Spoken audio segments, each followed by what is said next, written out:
ABC in Current record, The Missing Years, recently won the Grammy Award for Best Contemporary Folk Album of 1991. The album, his first studio recording in 5 years, was supported by such notable backing musicians as Bruce Springsteen, Bonnie Raitt, David Lindley, Tom Petty, and fellow Heartbreakers Mike Campbell and Benmont Tench.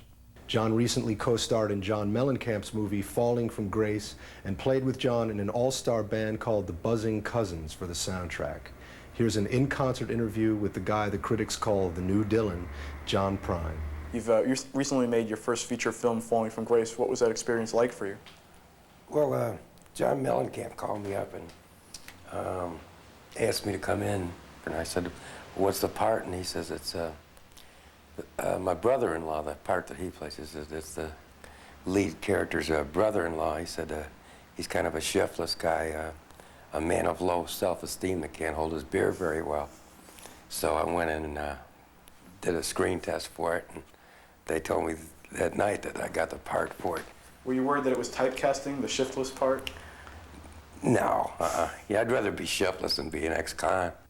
You've been known for a long time as a songwriter. How do you feel about being described that way? Well, I've heard that term before, being a songwriter, but that's, I just try and write the best song I can, you know, a song that makes sense to me. But I think songwriting's great, you know, because in the morning when you get up, there's nothing there, and at the end of the day, there's a song, you know. The other part of what you do that you're also very well known for is what you do on stage. Well, it's like a hole you got to fill up. You know, you walk out there, and if I thought about performing, it'd probably really scare me. But standing out there, most of these years I've gone out and performed by myself. Then there's a really large hole you got to fill.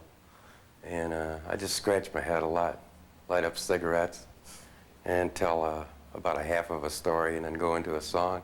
I got kind of an unusual Christmas present a couple of years back. I got divorced for Christmas.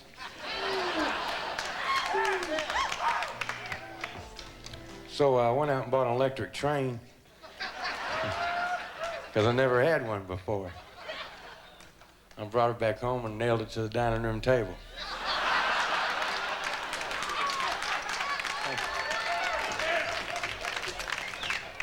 Because I could. This new record came about in part because, as I understand it, you knew over the years that you had some fans in Tom Petty and the Heartbreakers. Well, I just heard here and there over the years that some of the guys in the Heartbreakers were fans of my music, and that they'd come to different shows, but I never really got to meet them. I saw Tom Petty and the Heartbreakers back in, geez, about in '79 or something, down in Lakeland, Florida. And it was a great show. And it's, "Oh, Daddy, get off of your knees. Mama, why'd you have to go? Your darling Jim is out on a limb. Put my picture in a picture show. Whoa, whoa, my picture in a picture show." You've written a few songs with Mellencamp. What was that like to work with him as a songwriter? Well, John's real quick on with anything. Anytime I've been in the studio with him, John Mellencamp's always like, he knows what he's going for, and it's the same thing when he's writing a song. It's either right there or it isn't. John Prine comes and stays at my house, and I never see him. Stayed at my house a week one time. I never saw him the whole time he was there. He would leave notes on my door. "Well, I guess I missed you today. I'll catch you tomorrow." But his time schedule, my time schedule are completely opposite. I get up at 8 and go to bed at 11, and he gets up at 11 and goes to bed at 8. Tell us the story of your famous first reviewer. Oh, well, I was playing in that same club, the Fifth Peg, and Roger Ebert had just started writing the movie column for the Chicago Sun-Times, and Roger Ebert had been to a movie theater near the Fifth Peg, and besides the movie being really bad, the popcorn was really salty. So he left the theater, didn't even watch the whole movie, and came over and got a beer at the Fifth Peg. The next day, instead of writing the movie up, it was like the Friday weekend thing of the Chicago Sun-Times. He ran a picture of me, and the byline was, "Singing mailman delivers the message." And after that, I had like standing room only in this club for the next 3 months. And it wasn't much longer before you got a record deal. Can you tell the story of how you and your late great pal Steve Goodman got your record deals? Steve Goodman says, you ever been to New York City before? And I says, no. And he says, so let's go. So we just went, picked up our bags and went, took our guitars. We flew into LaGuardia and picked up a Village Voice, and we looked in there and saw that Chris Christopherson was playing down in the Village. Chris, being the guy he was, put us both up on stage for 3 songs apiece.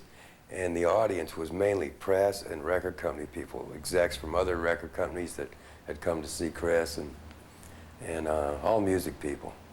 And 12 hours after I got offered a record contract, Steve Goodman got offered a record contract. So we both went home 2 days later with, like, returning to Chicago, like, with record contracts under our arms, you know.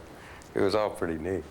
With this record, The Missing Years, you've taken it to another level, though. You know, this time the record's getting written about everywhere. You've made a video. It's actually in all the stores. Well, we're not going to go away. It's a pleasure to be on this show with John Prine. I used to play his music in coffee houses in Pasadena, California, particularly Dear Abby and Please Don't Bury Me, which had one of the funniest choruses ever written.